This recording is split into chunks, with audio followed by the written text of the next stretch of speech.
Hey, welcome to Guitar Knobs, the guitars, gear, noise, and nonsense podcast, hosted today by these knobs. Tony Dudzik, Pick Guardian. Jared Brandon Wound, pickups. Hey, this is me, Todd Novak. We are super thrilled that you are listening with us to our show. It's like you were here with us, but you're not. We're imagining you were.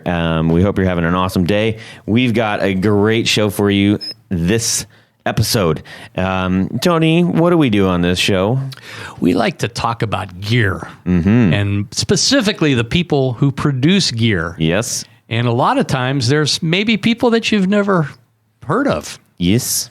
Some you might have, but some that you might not have. Yes. And we like to get the story. I'm trying to be Jermaine from Flight of the Conchords as best I can. That's not very good. No.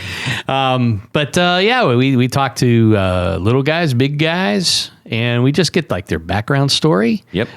We talk to pickup makers. Boutique builders is the word I think you're searching desperately for. Boutique, not the builders of places that boutiques, are boutiques, right? But people who yes. make things that go inside of boutiques sometimes. 101 shows, too. Yeah, we do 101s. Jared loves the 101s. And 102s. We've got somebody very special on the line that fits that bill.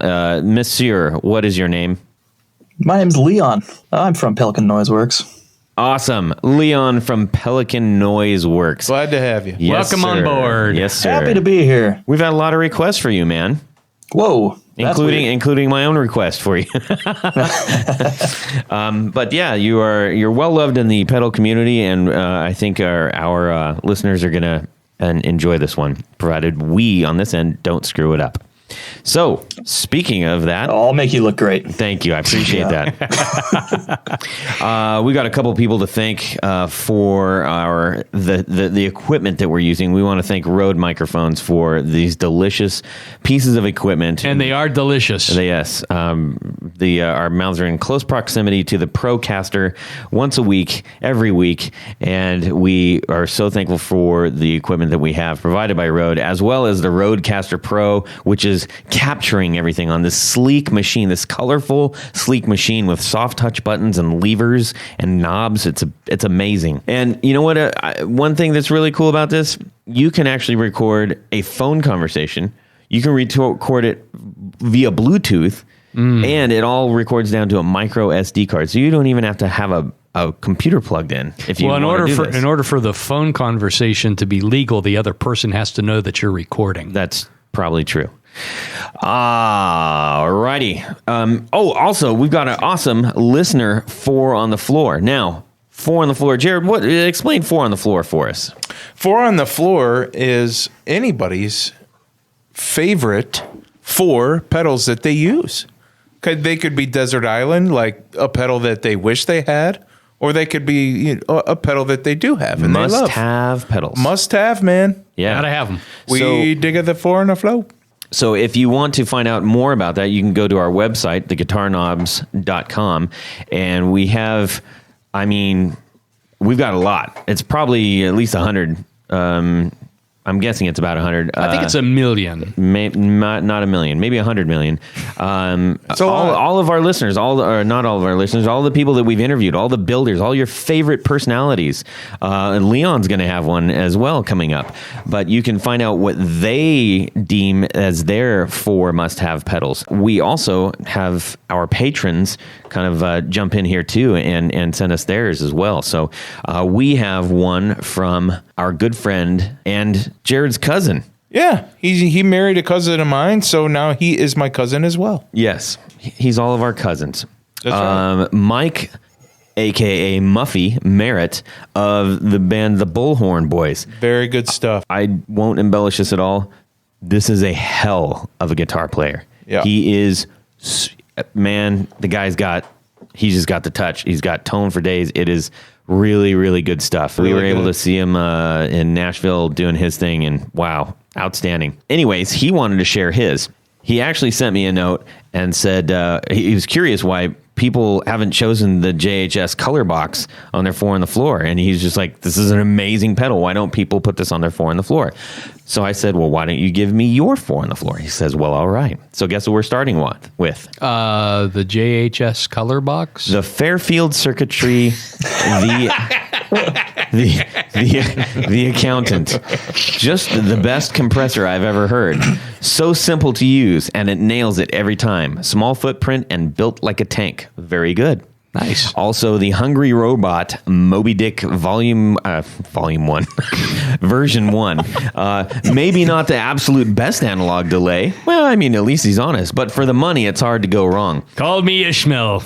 Tap tempo analog delay with warbly modulation. Delicious. I like Hungry Robot stuff. And for the record, he was one of the earlier people that we asked to have on the show, and that's just not his thing. We can respect that. That's fine. So shout out to Hungry Robot making his awesome pedals out there. Then we have the JHS Superbolt V1. This pedal ended my search for a drive pedal.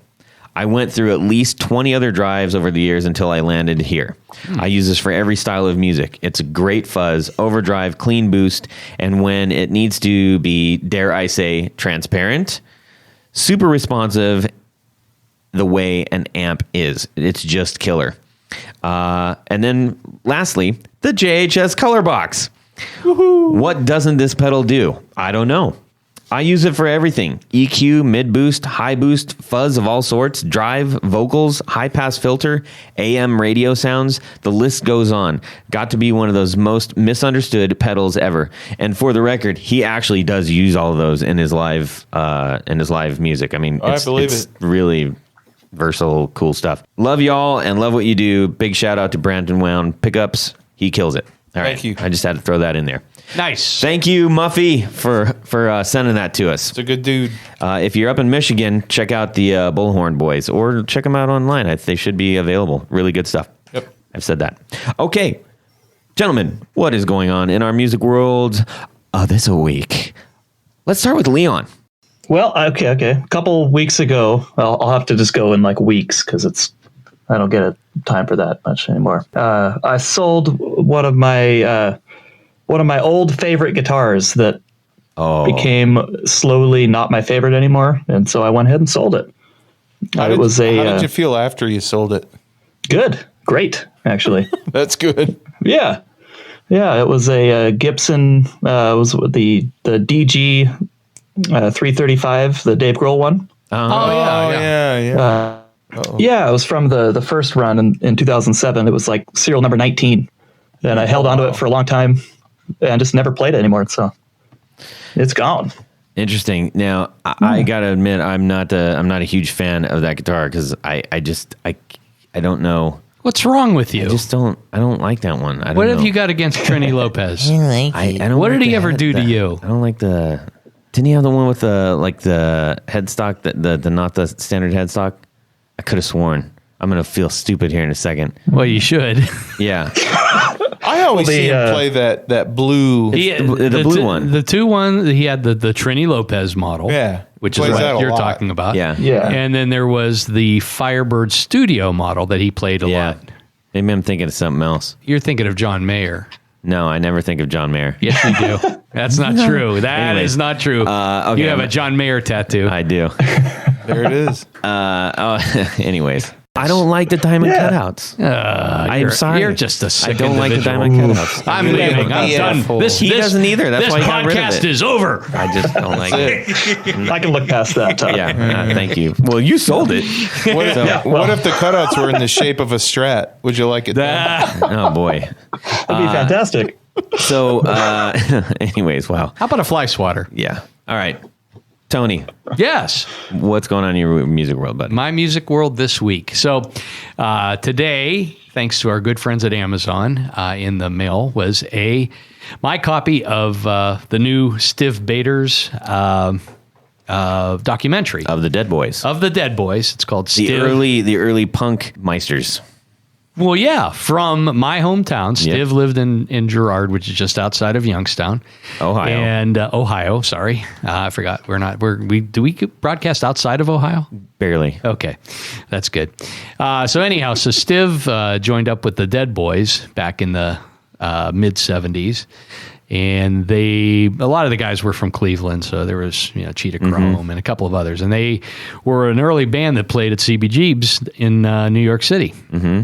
And then after that, Stiv had a short solo career, and then he joined the Lords of the New Church, and then he did a couple other things. I was fortunate enough to see Stiv with the Dead Boys when they reformed in the early, I guess it was the early 80s. They played at a club that I used to play at in Youngstown. And that was just super cool because we were all like Dead Boys fans because of the connection. But unfortunately, he was killed crossing the street by a motorcycle in Paris. Yeah. Huh. And so there's a new documentary that just came out. It's called Stiv, No Compromise, No Regrets.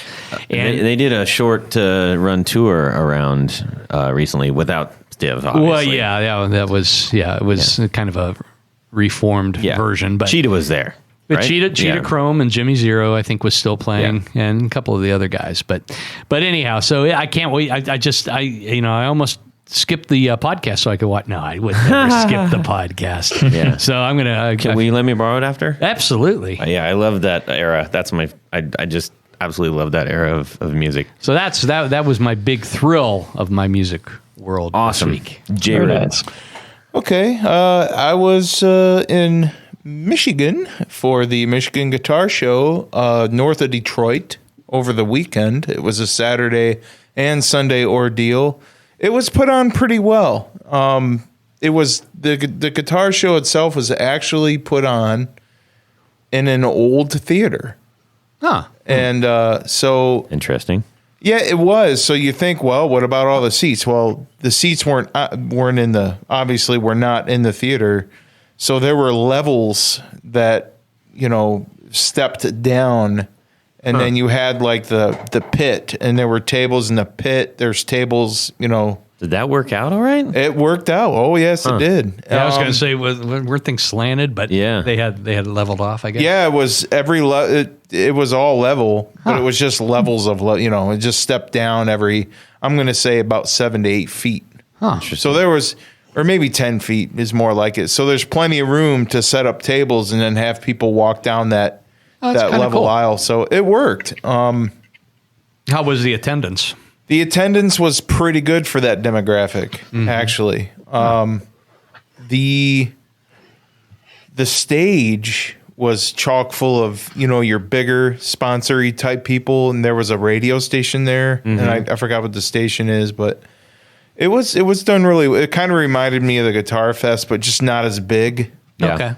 But yeah, it's a little more rough selling stuff up there in that area. But I did okay, and I got some really cool items that will probably come in use for when I do more shows and guitar shows and stuff like that. But I bought a really old guitar touring case, flight case. It's not silver like we all have in mind when you say flight case. It's like a cabbage case kind of thing. It's huge, and it has Heart on it. I think it was a guitar player that played for Heart. I don't think it was somebody very well known. Wasn't Corey Hart. It was not. You got Corey Hart's flight case. Hey man, it was on a Heart tour, man. Hey, that says more than just some weird guitar player that played for Heart at some point. Maybe they carried actual hearts in that. They could have. Yeah. All the hearts that they won over on stage. Oh boy. All right, I'm ending this one. So there's Seattle stickers all over it and all this kind of thing. So I'm like, okay, yeah, this is legit. So, but anyway, it's a great case. And then another case that's even larger that holds 2 amplifiers and can hold a bunch of equipment, and the front face comes off. So, Nice. you roll the thing in, you take the front face off, and I think the back face comes off so you can plug everything in.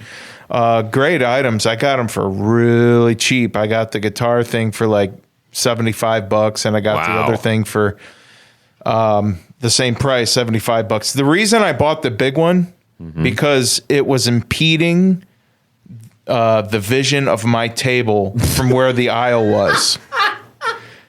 So I'm like, dude, and I believe that's that gotta go. 100% actually. It absolutely was. When I saw it, it infuriated me. I said, buddy, that nobody could see my table or what I have on my table. That's a genius plan. when that thing, oh, I'm sorry, man, I've got nowhere to put it. I said, how much you want for it? And I said, give me the deal of a lifetime because it's in my way, and I'll buy it just to get it out of the way. Wow. So, Damn, I'm going to set some guitars up in front of Jared's stuff.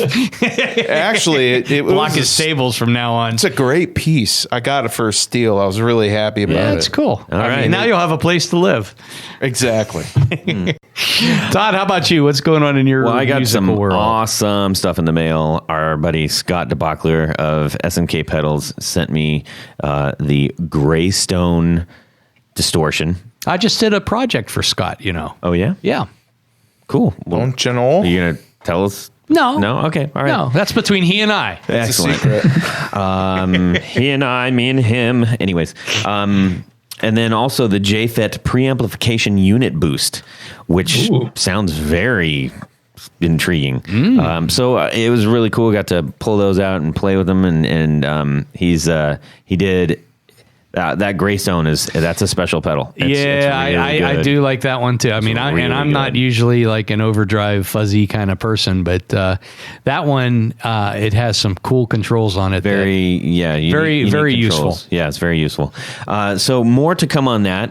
We'll probably have him telling us a little bit more about that sometime soon. And then I will be.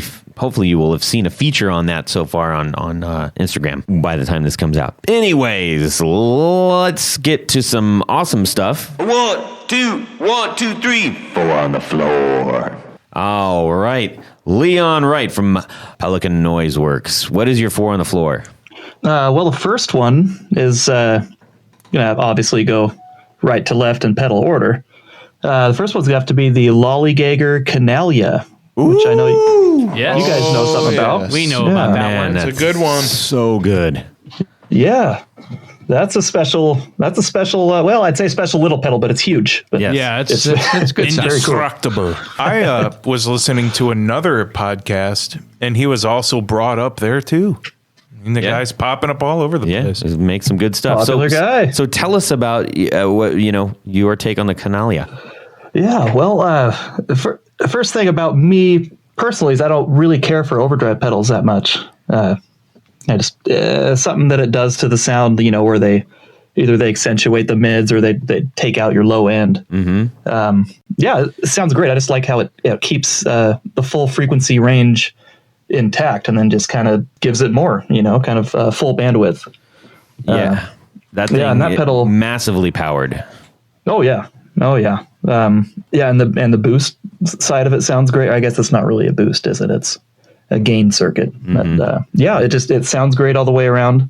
And I've actually sent it back to him to get refinished once before. Really? Wow. It came back with a brand new haircut, and it was Nice. It's one of my favorites. Yeah, I'm glad to see that out in the wild. If y'all are not familiar with Lollygager, check out his pedals. And Sean's a great guy, really involved in the community.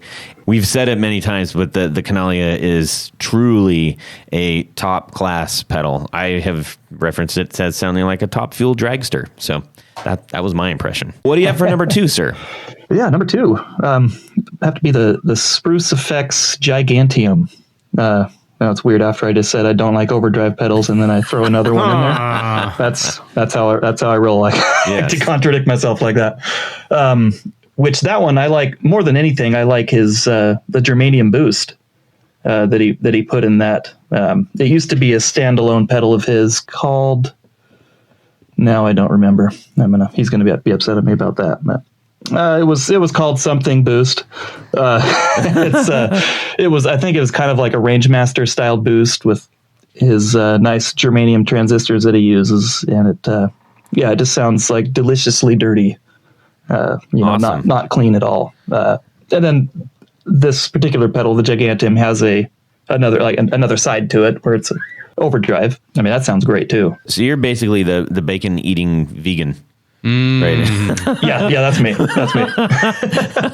I'm vegan, but I love bacon. Yep. Exactly. Awesome. All right. Number 3 is the Tomcat Violet Muffer. It's a fantastic sounding muff. There's no other way to say it. It just sounds brilliant. Is there, what is the thing that makes it sound brilliant as opposed to, there are obviously loads of muff pedals out there. What is it about this one? There are loads of them out there. I don't know. There's something about like the top end on this one that really, really does it for me. He has little switches inside that you can change the clipping. Oh, I didn't know that. Okay. Like little dip switches on the inside. Yeah. And you can kind of customize it even further. Yeah, it's a great pedal. Excellent. I like the graphics that he does on those pedals too. Oh yeah. Just across his whole line. Cool stuff. Oh yeah. All right. How about number 4?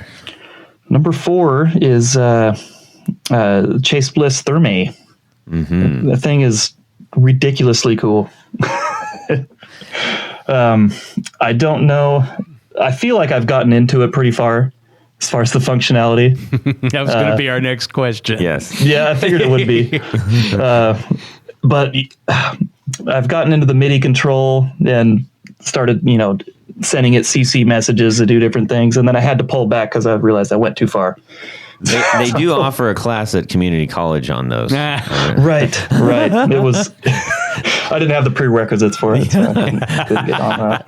They are, I mean, something to be said. Everybody who gets one just gushes on it. And, but they also have to, there's so much packed into those things. It's, you do owe it to yourself to explore it fully and get into those.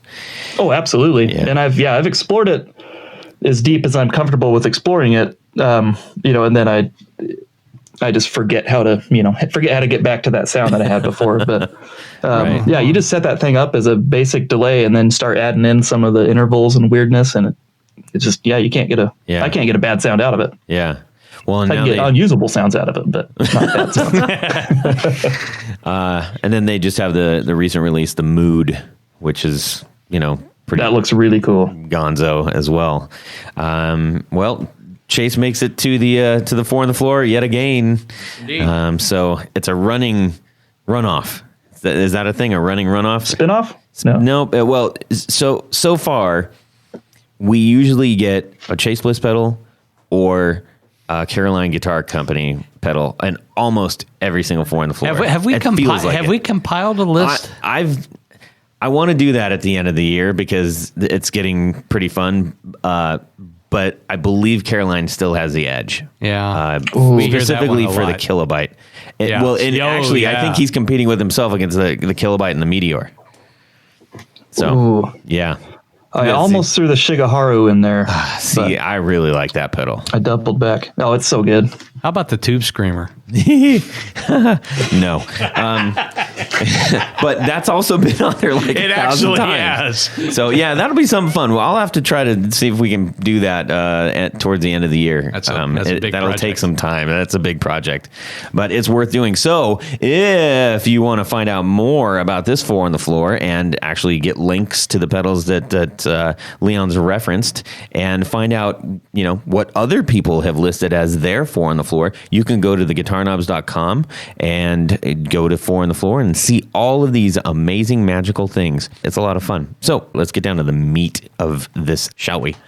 We are talking to Leon Wright of Pelican Noiseworks. We're very excited about that. He's going to tell us all about how he came to be in the guitar world that we know, and hopefully some juicy little tidbits that will make us laugh or cry, maybe even too.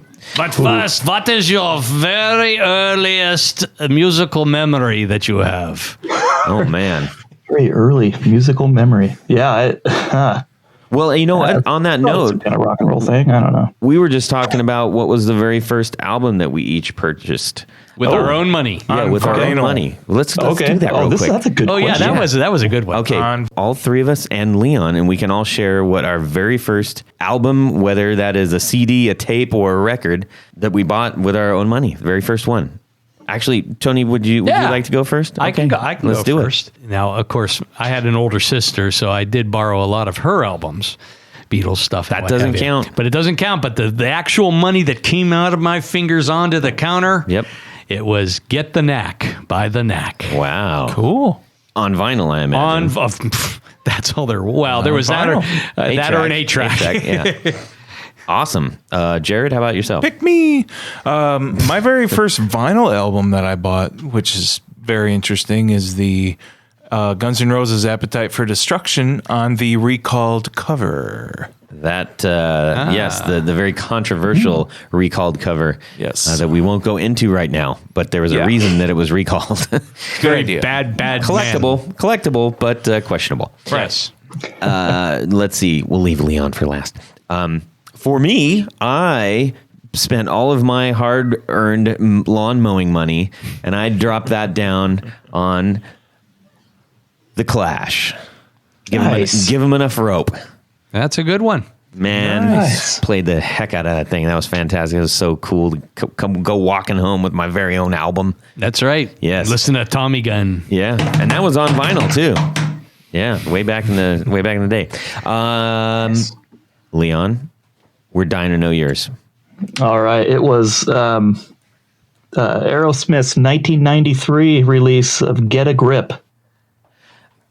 Ooh. Oh, okay. Yeah. Interesting. Was the first album I ever bought. Was that That's the same one I bought on CD. That was the first album I paid for. It's got the udder. Really? It's got the udder. Yep. The cover's got the cow udder on it. That's not what you said at all. That's not what you said. I think I said big ones, but actually Get a Grip is the Guns first N' one. Roses. No, the first CD. Okay, so now we got that clarified. All right. Yeah. Okay. I'm sorry. You may as well cut that out. Have you're him fine. redo it. You're fine. Yeah, so the first CD you bought was Get a Grip. Get a Grip. It had the cow udders, right? Yeah, the right. Pierce. Yeah. Yep. It had like Crying and I'm pretty sure that's what Chick-fil-A based their entire brand off of. yeah. Then there was the writing too, right? Yeah. Wasn't it like then there was the recalled album cover of that too. Yeah. right. Yeah. Anyways, I don't know where that's going. So that was fun. Cool. Yeah. Well, so Leon, that's cool. how did you get your start in the actual guitar world? Where did you start out? I think I started kind of plunking around on a guitar when I was like 8, I think. Trying to, teach myself how to play guitar on a acoustic with super tall action. I'm sure that's a familiar story to a lot of people. Oh yes, that's the way it's supposed to be. Yep. That's how it should be. Then never was really that serious about it, but through high school started playing electric guitars a lot more and trying to start little bands for fun, and that just kind of continued my whole teenage life and into adulthood. Did you grow up in the Portland area? Yep. I've lived in this area all my life. Cool. Yeah, and really it wasn't until what was it? Probably 2015 is when I kind of got the wild hair to start trying to design circuits. How did you jump into that? I mean, that's kind of like what preempted that? Well, yeah, it's right. I'm kind of a general just maker. I've always just kind of made things and tweaked on things ever since I was a kid. Did you always tear stuff apart and put it back together? Yeah, that kind of stuff, or try to make something quote unquote better than it was before, which almost never worked out for me. But I do that a lot, and it still doesn't work out either. Right. Oh, it still happens all the time. Yeah. Got a whole bunch of pedals around here that are they're garbage now. I worked on quite a few, or a couple. I shouldn't say quite a few. A couple local recording studios around here. I've helped do the wiring of them, like patch bays and so on. Oh wow! I was really big into studio stuff for quite a while, kind of repairing some gear, light repairs, and then wiring patch bays and things like that. Mm-hmm. And then I had started built a couple pedal kits, and said, that doesn't look too hard, and it had its challenges, but they all they seemed to eventually work. Mm-hmm. And then that's kind of when the idea of, well, I got these ideas that I could maybe make work if I learned some more about it, so lots of research later. And then, started working on the Pelotar, which I'm sure we'll go into. Mm-hmm. Oh, yeah. So did you have any electronic background to begin with? Kind of how it started. Not necessarily. By trade, I am a HVAC technician, kind of like low voltage controls guy. Mm-hmm. So not necessarily electronics, but very familiar with how schematics work and basic electricity. That's always kind of came fairly easy. You were just talking about low voltage controls and stuff, and in a not even semi, it's a totally unrelated guitar thing. I just showed Apollo 13 to one of my daughters, and she absolutely loved it. And then we were going upstairs, we passed the laundry room, and I said, the whole part where they're trying to squeeze like every single amp, make it as small as possible so they could run the entire rocket on like 4 amps or 7 amps or something like that. And I said, you see that dryer right there? That's using more amps than the actual rocket they were coming back in. Like 5 times as many. Like, what? Like, that's crazy. No, really, because they spent a lot of time on that in the movie. So wanted to give her some context anyways. So you could fly Apollo 13 is what you're saying. Yeah, no big deal. Okay. No big deal. I don't like to talk about it. Right. Okay. I don't want to brag or anything. Yeah. So, okay. You jumped in full on then. So you went from a couple DIY kits to you attacked the Big Daddy, the Klon. Yeah, I guess so. I mean, all right. Well, let's get into that. I'll start off by saying this. When I had built like the first prototype of the Pelletar, to that point I'd never actually seen the circuit to a Klon before. Wow. So you can. I definitely wasn't ripping off or anything. Obviously, no. It doesn't sound. Yeah, it was more of it was just a joke. Started out as a joke, and it wasn't even going to be a cool sounding pedal, really. It was actually Blake from the Tone Mob. He's a good friend of mine. Mm-hmm. We're in a band together, and he just floated the idea to me, like, "Whoa, what if we made a pedal and it did, it was a crazy fuzz or just something wacky, but it looked like a Klon," because that was when there was quite the craze over the whole Klon clone thing, and then the idea just kind of spiraled out of control, like. Well, I think we could do that. Then, hey, wait a minute. What if it was 2 fuzzes? And then, what if we blended them together? Wouldn't that be funny?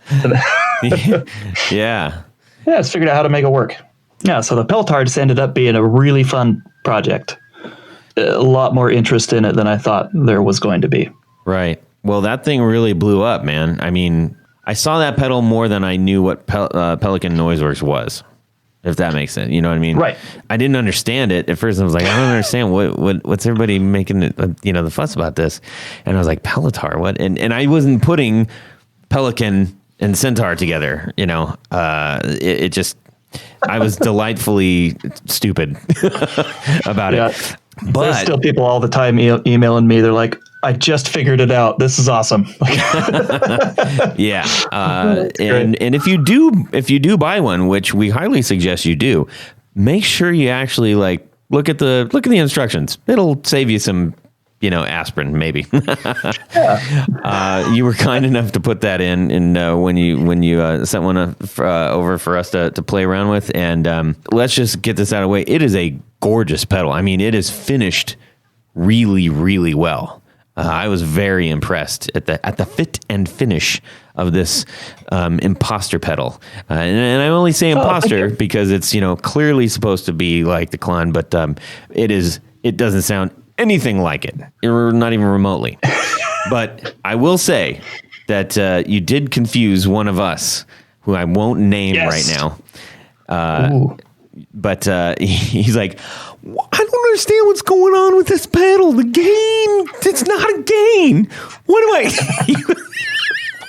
I? I didn't read the thing. You got to read the thing if you do the pedal. About it. What amp did you listen to it through? My Marshall. Yeah. So he put it through the front end of his Marshall, and I was struggling with it.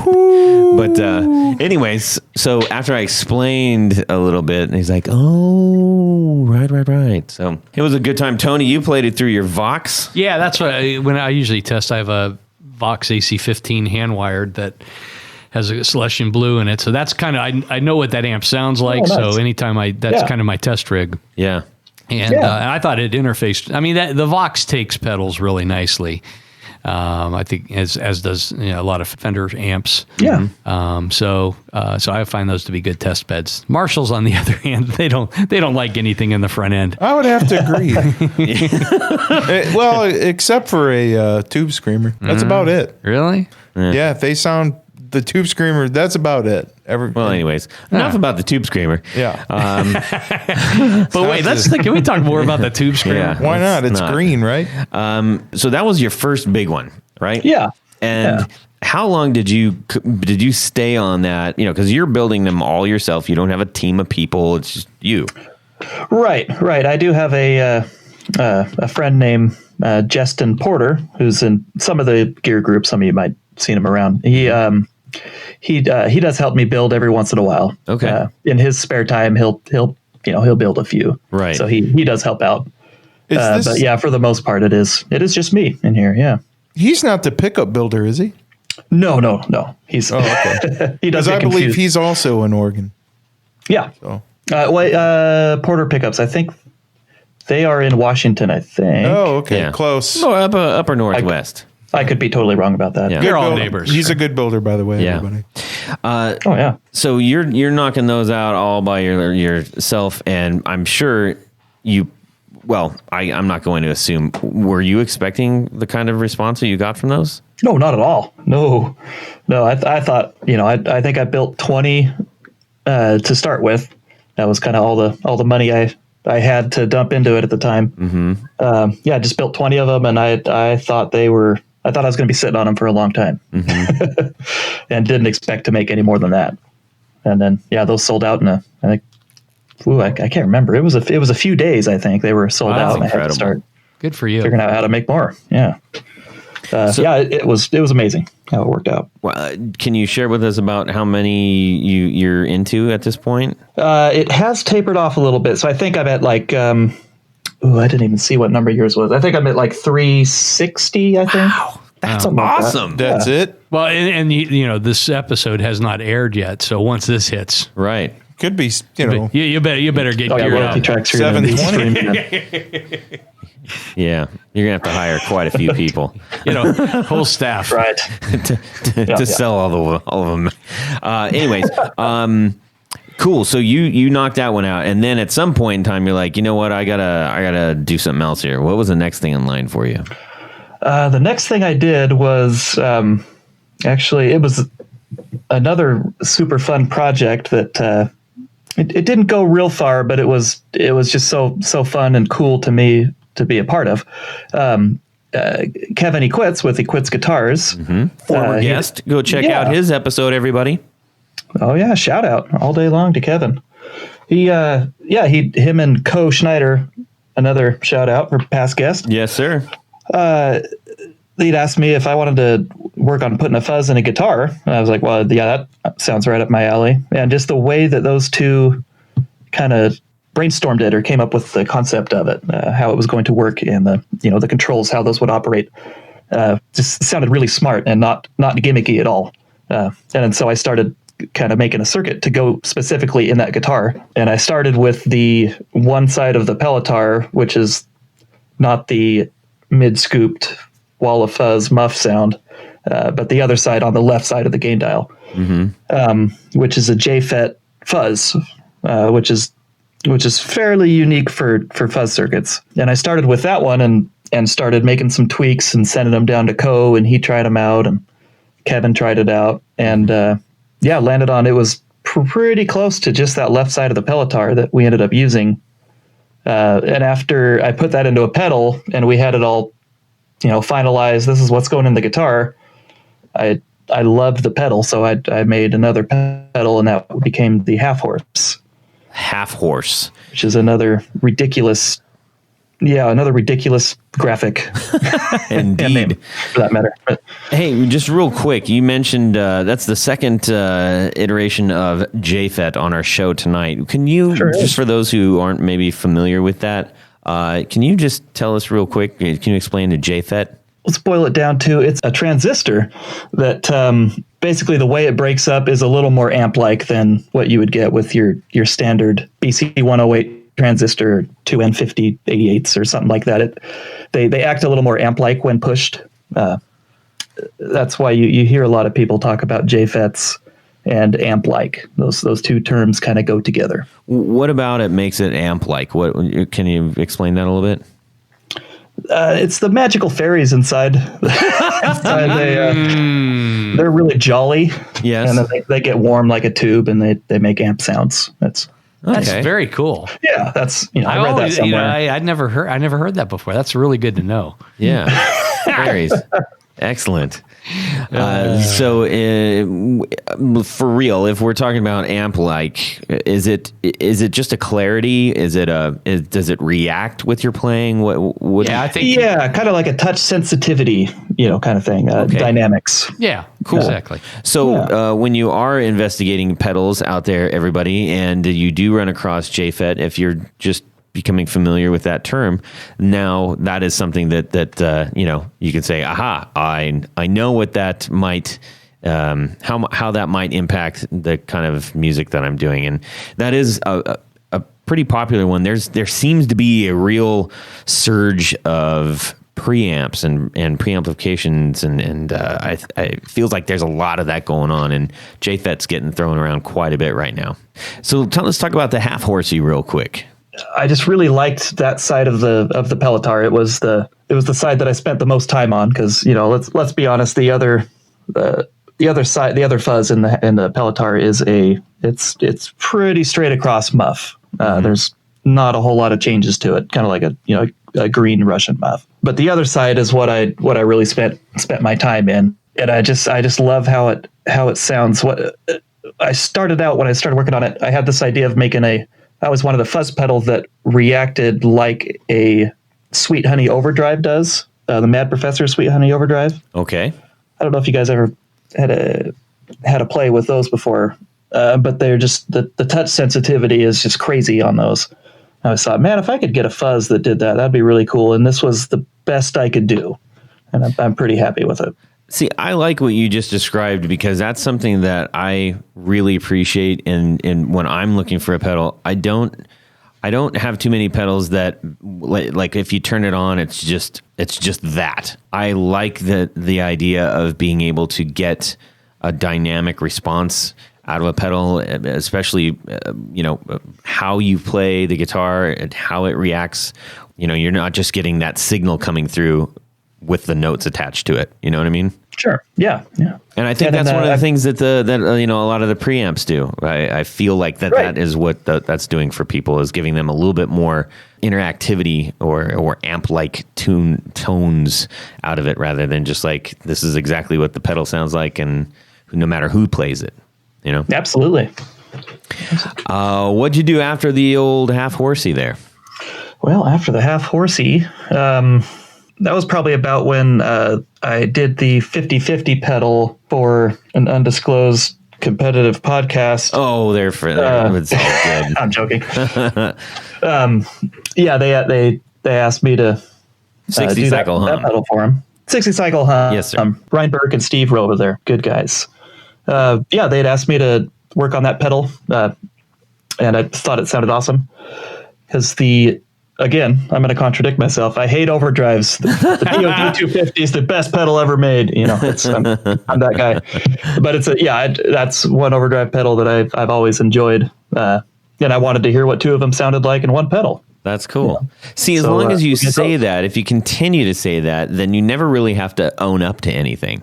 No one will ever judge you for making a good one or a bad one. Right. I hate these things, but I had to make it anyways. Yeah. That's a good angle. We won't share that. We'll edit that out. So then, and then after that, I think is that when you're going to the nod to Tool Time? Yes. America's favorite 90s television show. Yes. No, it's not really at all. But yeah, that's the Binford 6100, which is little miniature disaster in a box. I was having fun with an idea, playing around with the Spin FV1 chip. What does that do? That did really weird sounds. It was I was playing around with it, and and then I'd keep having another idea, and then I started putting them together into like, one effect where each knob did, different parts of the effect. One knob controlled like a cocktail filter type thing, and the other knob was a ring mod, and the other knob was a fuzz, and started combining things in weird ways. And that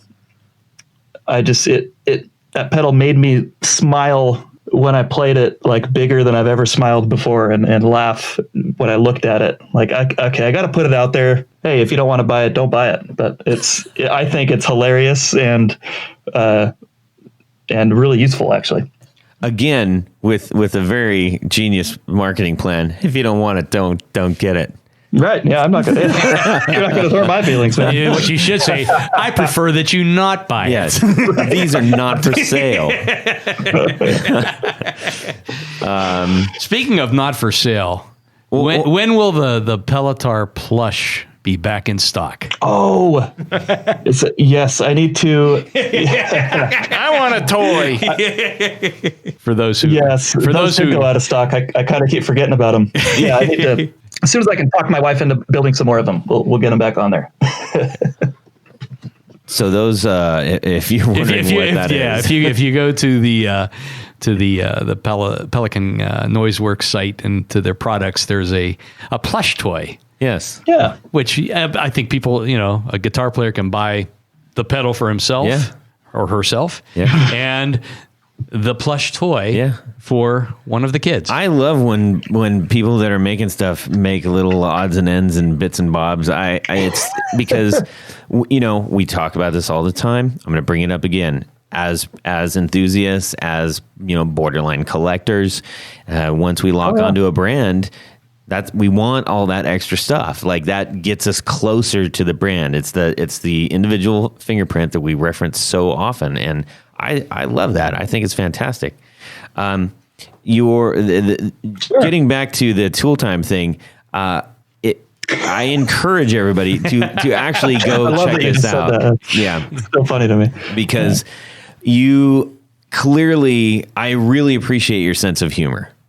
If you're just looking at the pedal, you're like, oh yeah, okay, there's pedal and a bunch of knobs. But then you get into the knobs and you start reading what they are. And the fact that they mean absolutely nothing, I like that. I think that's really fun. Jared you don't do so well with that. Well, let's just admit that. I'll admit that for you. And then, I don't even know what you're talking about. But all the little switches and everything, and everything on it references something from that show. And I thought that it was just immensely clever. I'm glad you think so. Yeah. But whatever you do not buy that pedal. Yeah. Right. There's an embargo on that pedal. At the end of the day,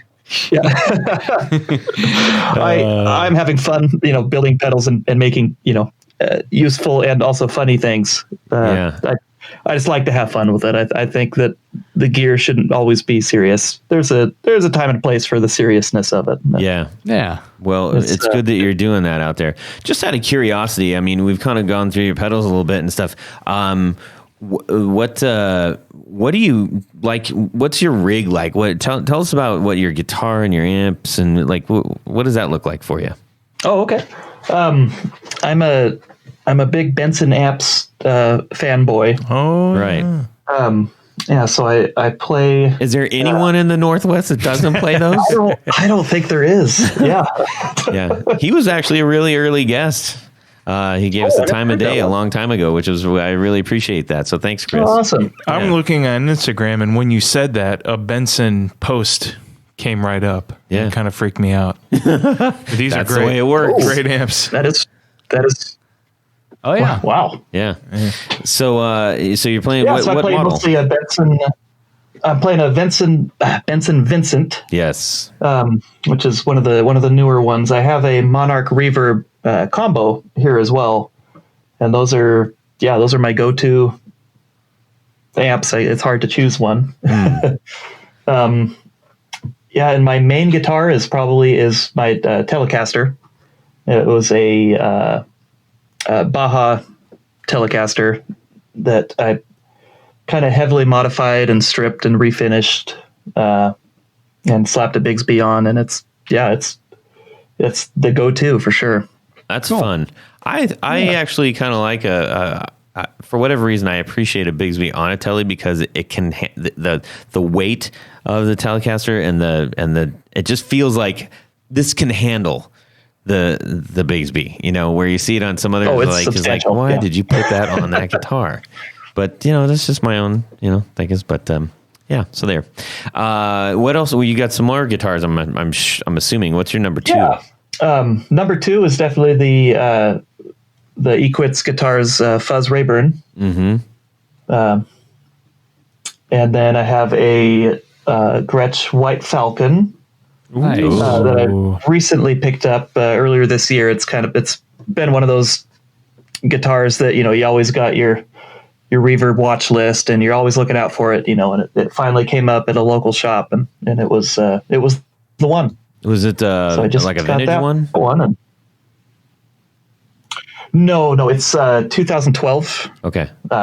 So it's definitely not vintage, but it feels perfect. Right. It's all that matters. Excellent. Yeah, it's a fun one. Where are things heading for Pelican Noiseworks at this moment? Well, at this moment, besides off the rails currently, or like right now, just totally off the rails. Kind of just staying the course right now. Keeping up with building pedals and slowly working on new ideas. There's things in the works, but some new overdrive pedals in the works. Yes. So many overdrive pedals planned. It's going to be hilarious.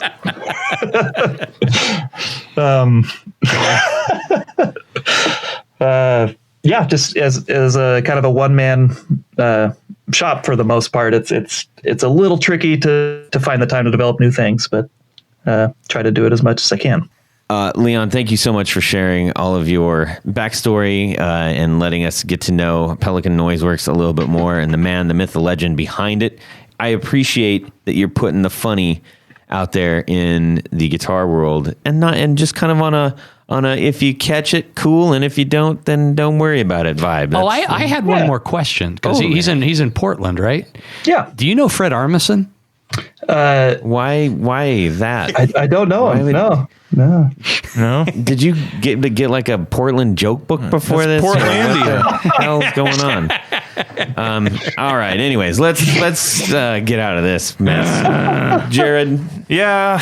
Let's go to Would You Rather. That's one of the best ones you've done. That is. Did you see his eyes? Thank you. He closed his eyes, and that was soulful, man. It was. Damn. This week's Would You Rather is brought to us by our good friend Tyler Bray. He is a patron. We appreciate it. Thank you, buddy. So, you're playing your favorite Stratocaster. And you're playing along and stuff. And Todd has a Stratocaster? In this story, exactly. And It's a bam, nightmare. it just goes dead all of a sudden. You're like, what the heck's going on? Your pickup died. Oh man. no. So you- 3 of them? All one of them. Or 3 of them, sure. They all died. Okay. Or 1 or 2. One died and took the other 2 with it. That's Yes. right. All right. So So you you call got to your- replace your pickups. You call your favorite pickup guy out there, and you're like, hey, man, should I go noiseless this time, or should I go regular single coil, which is the traditional single Right. coil? Okay. Which Ooh. which do you do? What a dilemma. What a dilemma. Tony, what are you going to do? You know, I've never been a fan of noiseless single coil sized pickups. I don't know what it is. They either sound too sterile or they just don't sound right. And, you know, while I'm not a huge fan of 60 cycle hum, not the podcast, the actual 60 cycle Yes. hum, I think I'm going to have to go with stock setups, maybe wound a little bit hotter. The traditionals, yeah. Yeah, I like my Strat pickups wound a little bit hotter, and which makes them a little bit darker. And yeah, you know, noise is noise. Okay. That's what the volume control's for. Jared. I had this discussion with a fella by the name of Lindy Fralin when I was coming up in the pickup world Yeah. years ago. And I believe what he said is right. A to get the true single coil sound, the true chime and the true, essence of what it was designed to do, you got to go traditional single coil. I'm not saying that the noiseless is a bad idea, because it's not. It's a great idea. There's applications. There definitely are, and there have been some improvements. I agree. There are some out there. There's that are newer actually style that have been designed, like side-by-side coils and whatnot, but I don't want to get into all that right now. But yeah, I would just go the traditional, and that's what I would do. Okay. Leon, how about yourself? I got to go standard single coils. I'm a big single coil convert. No, not a convert, just I don't know, traditionalist. I don't know. There you go. There you go. There it is. Yeah. All right. If I'm stuck with a Stratocaster, I'm gonna have to go. I mean, I gotta go with the standard as well, because I like things live. I like them feeling live. That's what I do love about a Telecaster. It feels alive, and so even though I'm stuck in this nightmare of having it Strat, I that's what I would end up doing. So all right, Noise well, will be noise. yeah. Tyler, thank you for sending that in. That one was unanimous. I'm curious what you can just shoot us a little note and tell us what you would have chosen after you hear this. We've got a couple things to get out of in order to do this. Just really quick, first, I want to say, again, one more huge thanks to Leon for spending time with us. Leon, where can people find you? Oh, they can find me at pelicannoiseworks.com, Instagram. Yeah, you can even use the promo code Guitar Knobs for 20% off. What? Yeah. Nice. That's a Yeah. good deal, my friends. Oh, wow. On everything? On anything. Wow. Well, I'm getting the Pelotar. Holy moly. Yeah, get those Pelletars back in Yeah. stock, the plushes. Go make them. Wow, that is incredibly generous. We are humongously grateful for that. That's so great. check this out, everybody. You go to pelicannoiseworks.com and order whatever you're ordering off the site. Do coupon code or purchase code Guitar Knobs, and you are going to save 20%. Thank you so much, Leon, for providing that for our listeners. I hope many take advantage of it and keep you very busy and your fingers hurting. Yeah, so that'll be active through August, and it'll expire September 1st. Awesome. Brilliant. 2019, just in case in 5 years you listen to this and you're like, sweet, I want my discount. Yeah. Anyways, dude, honestly, thank you so much. That's huge. You make some great stuff, and I'm excited that people might take advantage of that. So They'd be fools not to. fools. Tony Baloney. Yes. You got some people that we need to say what up to. Well, first I want to introduce the whole concept of Patreon. Okay. Can you do that in a truncated effort? In a truncated effort. So let's just say I don't know what that means. I love the Guitar Knobs, Okay. especially Tony, because Yep. he's my favorite. Well, I'd like to support the show. How can I do that? We want you to go to patreon.com/the Guitar Knobs. And there are various levels in which you can participate. Each level has its own grouping of prize packages, and that includes things like barefoot buttons, t-shirts, Yep. stickers, lots of them. Yeah, Pins, picks, doodads, whatnots. and hullabaloos. Yes. There's and one- every level, truly, you guys, it is so appreciated, and it helps keep our show going. Hey, this is my segment. I just wanted to reiterate that. Okay. So what I was going to say people is start to tune every out. level is important to us. Hey, every level is important, everybody. Yes. The executive producer. Oh, so level. shiny. And in addition to all those great things that you get, Jared, what happens? You get to have your name read on the thing. That's the prize. That's of the right. Prizes. And do it right now. I'm going to do this right now. You got to limit your bourbon intake. Go ahead. Yeah, it's not bourbon. I'm drinking Irish whiskey tonight. So let's start with our good friend and original Patreon, Mr. Tom Barazin, All right. Martin Cliff, John Daly, Sean S. Chris Kearney, Darren Gregory, Doug Christ, Michael Van Zant, Brad Partridge, Corey Nigro, Ken Sayers, Jonathan Jerusik, Brian Robison, Michael Senchuk, Michael McVeigh, Rick Lenglou, Stefan Lam, Johnny Knowles, Anthony Lanthrop, John Englund, Tyler Bray, who we heard from earlier today. Would you rather? Would you rather? Tig Harmon, Chris Heidel, John Esterly, Tim Nowak, and Doug Gann. Yes, sirs. Yes, Thank sirs, you, ladies each and gentlemen. every one of you. We are very grateful for your help. Truly, truly, truly. So, Tony Baloney, where can people find you? Let's say you need a custom pick guard. Let's just say, instead of putting a Strat pickup into a Strat, you want to put a humbucker in it. Mm-hmm. Go over to pickguardian.com. Mm-hmm. Well, first go over to Jared and say, hey, what can I do? Mm-hmm. And he'll say, you put a humbucker in that thing. Put it in the thing. Go see Tony. And I'll take care of you. Yep. You can also see some of the projects I've been working on Instagram. That's Pick Guardian and the number 1. And, shoot me an email. Get an awesome pick guard. That's right. Yeah. Jared. He does make it very simple. If you guys need pickups to put in that awesome pick guard, Jared at BrandonWildPickups.com is my email. Go to my website, Brandon Wild Pickups. Perfect. You can drop me an email, Todd at theguitarknobs.com. You can direct message me on Instagram at Guitar Knobs. We are grateful that you have been listening to our show, supporting us week after week. Please take time to go back into our catalog of over 135, 6, 7, whatever episodes, and find people that you hopefully have been looking for. And also, make sure you go visit Leon at Pelican Noiseworks and get yourself one of his awesome pedals at a 20% discount. Thank you so much, Leon, for joining us. It was great fun finally having you on the show. Yep. Hey, thank you. That was awesome. It was a lot of fun. Cool. Everybody have a fantastic guitar week and subscribe! Yeah. I just thought of pudding. I don't know why. I like pudding. And pudding's good. Tapioca? Pudding. This week's... and then all of a sudden...